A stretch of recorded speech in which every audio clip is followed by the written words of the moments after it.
right, Spencer Combs, welcome to the show. How are you doing? Fantastic. Our podcast aims to really expose other businesses, specifically Christian entrepreneurs, whether your business is specifically biblically based or not. We want to really expose other believers, like you said earlier when we were offline, believers helping believers. So we really want to share what you have to offer because it looks like you've got some great content that you can offer to our audience. And we'll also be talking about how you can help other entrepreneurs or other business people to excel and be more productive. So we're excited to hear everything that you have to offer.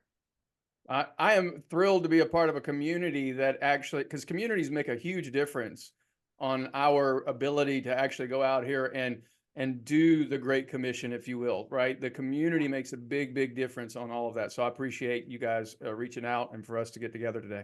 Right. So Spencer, tell us a little bit about your business and who you work with and what you offer.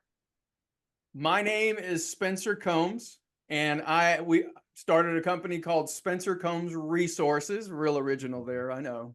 But what we've been doing for going on now the greater part of 2 decades, shortly we'll be going into our third, is helping business leaders increase their profitability, their productivity, and their purpose. So we do that through a series of, we got a new book coming out. We also have a series of programs, Unshakable Weekend event, web classes, and of course, a lot of one-on-one coaching services as well.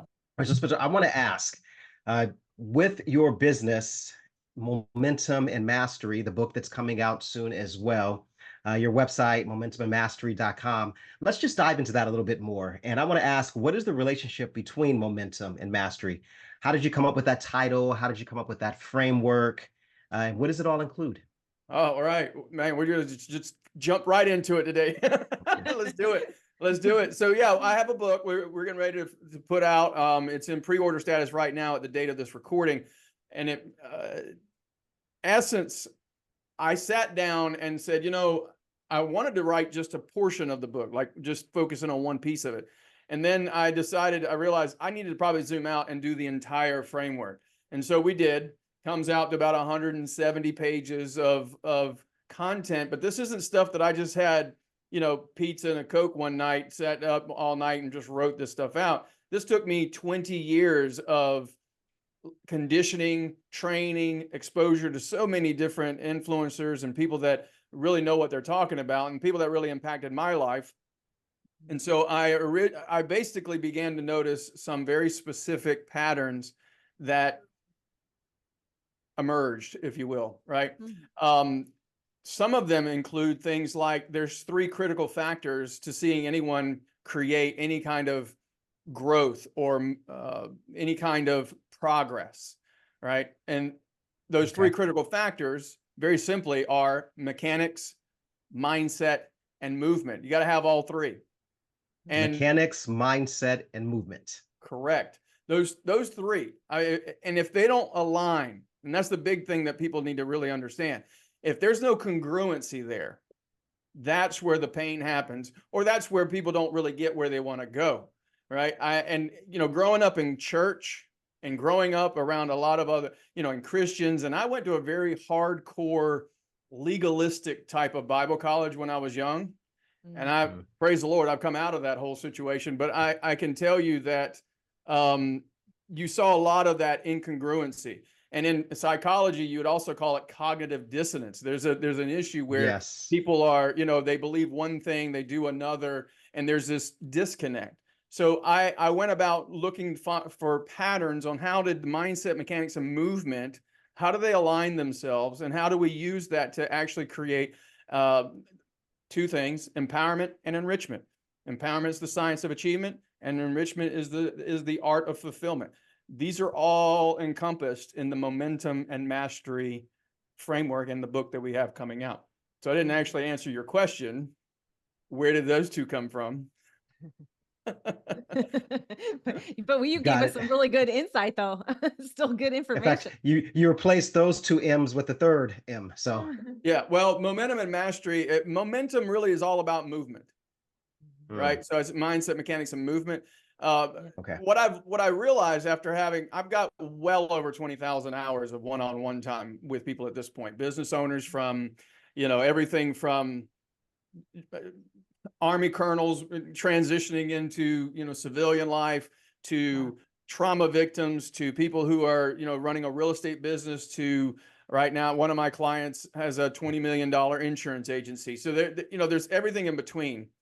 I've realized that some people are really good at momentum or taking action. They're good at going, like, just let me go take action. And then there's others that are really, really good at just getting it right.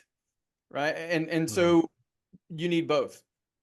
That's how we ended up with momentum and mastery, because people are usually leaning on one or the other. And so if I take somebody who's super mastery oriented, they want trying to get it all right. Sometimes I just need to get them into action. And so what's the framework to get them into action or movement? And then other times they're taking a lot of action. For instance, the insurance executive I just mentioned to you, he's one of these guys that just go take action. Like, let's just go do it. Well, when I help him get more into mastery, which is mindset and mechanics, suddenly you'll start seeing things align better and they get way more results. So that's how we came up with momentum and mastery. That's awesome. That is such a common issue for people who are purpose driven or entrepreneurs or thought leaders. It's like they have all these ideas, but then they're not taking action. And so that's a really great combination that you have, because I think that's where most people get stuck, because they can have all the knowledge that they want, but then they are like, okay, well, what am I doing with it? Mm-hmm. Yeah. Yeah. But getting people into movement is really what we call the drift to drive framework, right? People, we have default levels of lifestyle wherever we're at. We're at a default. And people think, well, drifting is a bad thing. Not necessarily. We all just aspire to have a different level of drift. You know what I mean? Like, I would like to be able to have my lifestyle at a higher plane, but you have to get into drive to take yourself to a higher level, at a higher level of drift. Yeah, for sure. Yeah. I love that. And so I'm curious, how did you get into this work? Well, we're not going to go too far into my history, but you can, in the book, I actually talk a good bit about my own personal story, because I've had all kinds of challenges and tribulations. But the truth is when I started off as a young man, I wanted to get all the mechanics right. I wanted to get the business right. And so I got into the real estate business because someone came to me and said, oh, you make a great buyer's agent. And so I got into real estate, and I was focused on mechanics, right? Getting it right, setting things up, and, business systems and that kind of thing. And then I ended up with I had a lot in my life. I had a waterfront home, driving the BMW, doing all the cool things, and then ended up with a divorce. And not necessarily because of what I was doing with business. It was just a situation that, you can go read the book if you wanted more details about it. But at the end of the day, it was not my fault. But I still had to, it took me into a tailspin of a situation that forced me into more personal development material, including the NLP master practitioner certifications and things like that. Right. Nice. So that's why Melissa, you and I can have that conversation. Very cool. But I went deep into personal development and into my own spiritual life as well. Right. Because if one without the other, by the way, is a recipe for alienation from one or the other. So I've never said it that way before, but it's true. Very true. Anyway, I went deep into that and deep into mindset work. And so from there, I got mechanics in the mindset. And then it took me a few years. I got into the understanding movement and what causes people to take action and that kind of thing. So what got me into it was my own personal trials, and I started bringing personal development to the business, because you will hear me say on a repetitive basis on most of my, any video I do, I believe that professional development always happens on the backside of personal development. Businesses don't grow. People do. Right? I love that. Businesses don't compete. Their leaders do. Yes. Right. And so what my business is about is helping when a business leader comes to me, that's why the book says it's the business leader's guide. It's Mm-hmm. because when business leaders come to me, they're coming to me with an issue of some sort, and they're looking to make progress. And very seldom is it a mechanical conversation around how their business needs to operate. It's a conversation about them personally. As Tony Robbins would say, right, the chokehold of any business is the psychology of its own, of the owner, or its Yes, leadership, right? so Yeah. true. Same thing, same conversation. So that's how I Yeah. got into it, is because I started people started coming to me. How did you do so much? How did you do this? How did you do that? And then next I was running, large real estate teams and helping different organizations and so on. Wow, that's Mm. amazing. Yeah, a lot of times that's what happens, right? We go through a struggle and then we come out of it and then we want to help other people with it because we've overcome. And so I love your story, even though it was an unfortunate circumstance, you made the most of it and here you are. And I only gave now you a you can, slither of it. I didn't tell you about the time I hit a telephone pole head on, oh, after a seizure, right? We could go on and on with the different levels of stories. People that I'm wow. known for really two things: optimization and moving forward. Those are the two Nice. So that's things why we I'm need to get known the for. book. Yeah. So that's why they need Yeah. to get the book to get the story. Yeah. Yes, Sure. that's right. And we'll share your link to your book in the description as well, which is launching next week, correct? Yeah. Yeah. A week from today. Awesome. And it is All right, called, all right. Momentum and Mastery. there we .com. go. That's good. Momentumandmastery.com. Spencer, you said that businesses don't grow, people do. In the Black church, there's an expression among Black preachers that says, "That'll preach." When someone says something distinctive, we look at each other and say, "That'll preach." And so that'll preach right there. Businesses don't grow, people do. And I'm sure that translates to other areas of life. Maybe your financial situation doesn't grow, you do, or the type of parenting, or I'm sure that translates into many other places in life. So thank you for dropping that. And another thing you said you have more than 10,000 hours. It makes me think of the book, The Outliers, where it talks about the amount of hours it takes to be professional, efficient, good, exceptional at something. And you have that level of experience and the amount of time that you've spent talking to others. And so let me ask, is there any part of this framework that you see as the biggest challenge for business leaders? The biggest challenge typically is I do a little web class from time to time, and we talk about unshakable secrets, right? Everything we talk about is usually unshakable in some way, shape, or form. Typically one of those secrets that people really resonates with them is that you don't need motivation. It's not motivation that you need. What you need is emotional leverage. Oh, Emotional leverage. Okay. Right. Because most people, right, we hear terms like pain and pleasure, right? Inspiration and desperation. Unfortunately, in today's society, I've mentioned this multiple times online recently too. Back in the 60s, it used to be said, right, if it feels good, do it. Right? We can pull up Galatians and have that conversation, but if it feels good, do it. Right? Well, nowadays, I heard Arthur C. Brooks, I think he's a happiness expert or something from Harvard, on a podcast. He said, it's no longer if it feels good, do it. Nowadays, if it feels bad, get rid of it. Numb it. Stop it, right? And what that's doing to us as a society, as individuals, is that anytime there's any level of discomfort, whether that's even from a pleasurable standpoint, if there's any level of discomfort, we have to numb it, stop it, kill it, get rid of it, move it away, because we want to have this homeostasis where we just feel numb. Yes.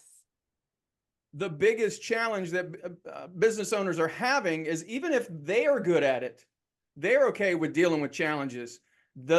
As a leader, they have a whole group of people that's working with them that doesn't like any level of resistance, obstacle, challenge. They don't want to go through that, which causes them to lack emotional leverage on themselves. Does that make sense? Oh yeah. yes. That's deep That's good. too, because yeah, that is so true. It's like, you just like you nailed it on the head. That's exactly what's happening right now is people are just numbing out. Right? Mhm. Like you said, that homeostasis, we're just staying right here. Mhm. And there's little tolerance for growth. There's little tolerance for challenges. There's little tolerance for pain. It's like we Mhm. don't want to have any pain, but that's where the real growth happens. I mean, Yeah. you know it from your life. I know it. Estes knows it. I mean, we all know it, right? Especially as business owners, I think the ones who succeed the most are the ones who can tolerate that pain Mhm. and who can go, okay, I'm ready to be out of this numbing out Yeah. and going forward. One of the things I do, by the way, and this is an option for anybody that's listening. If you text me, so write down this number, those of you that All want to right. get this, 904-299-1877. If you send me your name and tell me you want to be on a daily text, I'll send a daily text to you Monday through Friday. But I just sent one out here so that I don't mess myself up. Success isn't always having everything go your way. Most of the time, it's from successfully making it on the other side of obstacles that came up along the way. Wow. Say that one more time. Mm. Success isn't always from having everything go your way. Mhm. Most of the time, it's from successfully making it on the other side or to the other side of obstacles that came up along the way. Mm. So that's the text of the day. That was the one from yesterday. Today was your Yesterday. last success, could be your biggest obstacle. Oh, that's awesome. Every battle is a different one. We can never assume that what worked before will work today. Those were the last 2 days. Hey, So Wow. Spencer, yes, that'll sir. preach. In I'm fact, telling, well, you know, it might preach in my church this weekend. I'm gonna tell you something. I honestly did fall, and I had a grandfather that got up and preached, you know, God's call never quits. And though I may not be in a pulpit and leading a church right now, I believe this is my ministry. I have helped Yes. so many different people, and I really do believe that maybe I'm not a preacher in the sense of bringing people, you know, preaching the gospel per se. But I have been able to reach people that wouldn't normally listen to that in the first place and then bring them to Mm. the gospel. So Mm. it's, you know, yeah, preaching is in my blood. I love doing that kind of thing. I love speaking. That's what I do. That's All right. powerful. I love it. And I'm going to sign up for your text too, because I think we can all use that. You know, we all need that daily inspiration to get us going in the morning. So, yeah, thank you for sharing that. So, we'll post that number down in the description for those of you who want to get on Spencer's list. You can text him directly and he'll send you his quotes of the day and other resources, which is awesome. Absolutely. So, yeah, so we just have a few more minutes, Spencer. So I just wanted to ask you one last question because we saw some of your numbers and we saw some of the impressive increase in profits that you've helped other businesses with. Can you share some insights on some of those stories and how you did that? Absolutely. So we have several of them. I would tell you that, let me give you one. There's a young man that came to me working at an all-state agency, and he did really, really well. And he was all about mindset and movement. Remember those three things, right? Mm-hmm. Yes. Mindset and movement. Well, when somebody's super good at mindset and movement, but they're devoid of the mechanics, so they don't have all the mechanics there, it's a recipe for frustration. And when you read the book, by the way, you'll find out there's 4 different patterns people are in, one of 4, right? So they're either in frustration, they're in burnout, they're in stagnation, or they're in impatience. One of those 4. And those 4 patterns are created based off of what you're missing or not missing in this mindset, mechanics, and movement, right? So anyway, he was all about the mindset and the movement. And all I had to do was really sit down and have him start documenting how he was doing it and begin to do the process, the mechanical side of this, so that he would then today, fast forward 5 years, he went through a divorce. That was already happening when I met him, but he came out on the other side. He's remarried, and now he has a brokerage of his own, an insurance brokerage of his own with multiple employees, and he's doing rather well because of it. Why? Not because I did anything magical, but other than just present to him the missing piece, if you will, of what he needed, which was mechanics in his case. And by the way, there's five pieces to the mechanics. There's 5 pieces to I mean, this kind of stuff, I told you guys we could do this for like 20 hours if you wanted. Right. Yes. You need I think you have a workshop on this, right? Do you? Oh yeah, Hey. yeah. Yeah, Hey, okay. I am willing to come to you guys and have a whole day. I actually do a 3-day program called the Unshakable Weekend Event. Oh, nice. Okay. And Okay. it's all of this kind of stuff. So yeah. Amazing. Anyway, that's the one example, right? I know our time is short. So I'm just No, gonna leave that's it with that okay. story. I'm Yeah. gonna leave it with that story. There's so many different stories of where people have come out on the other side because they just took advantage of the framework and moved Mm. forward. And by the way, I use the word framework Mm. because if I gave you a system, you're going to assume that every little piece of that, and if I just do it just like this, it's going to matter. The truth is that what you need is a framework. You bring the raw materials. Mhm. I'll give you the framework. You put your raw materials onto this framework. You'll see a difference for you compared to somebody else. Mm. Yeah, because everybody's going through their own process. Mm-hmm. Yeah, that makes sense. Awesome. Okay, well, yeah, again, this kind of stuff is our bread and butter, like business, mindset, spirituality. We can talk about this all day. So I understand. And maybe one day we will have you on one of our workshops for our program because we would love to expose more of this to our audience as well. But before we go, Spencer, can you share with us where our audience can find you, how they can get in touch with your work and your offers? The primary site is going to be spencercombs.com, right? That's my primary site. I would encourage most people if you'll go to momentumandmastery.com, because if you really want to get a sense for Spencer, the book, we're practically giving it away. All you're paying for is the shipping and handling. Okay. So if you go over there, it's like, I think $9.97 or something, you pay and we will send it to you. And those of you that pre-order it, there might be a special little thing on the inside when you get it, because I'm personally sending the pre-order books out. So anyway, Momentum and Mastery would be the probably the best place to get a sense for what's going on. If you wanted to find me on social, I'm not that hard to find. But if you can't find me, you can go to spencercombs.com. There's a whole thing about where you find all the different places, including YouTube and so on. Every Tuesday night, I do a Spencer Uncensored. So if your Christian ears are a little tender, you may not want to get on that one. But it's, I'm just being upfront with you, everybody. That's a great name. But I do that on Tuesday nights, and then there's other things that we do. You can find it all there, spencercombs.com. Awesome. Thank you so much, Spencer, for sharing. Momentumandmastery.com and, of course, spencercombs.com. Well, Spencer, thank you so much. I had a great time talking with you. Thank you so much for sharing your business and what you have to offer to everybody watching. Thank you. Thank you, Spencer.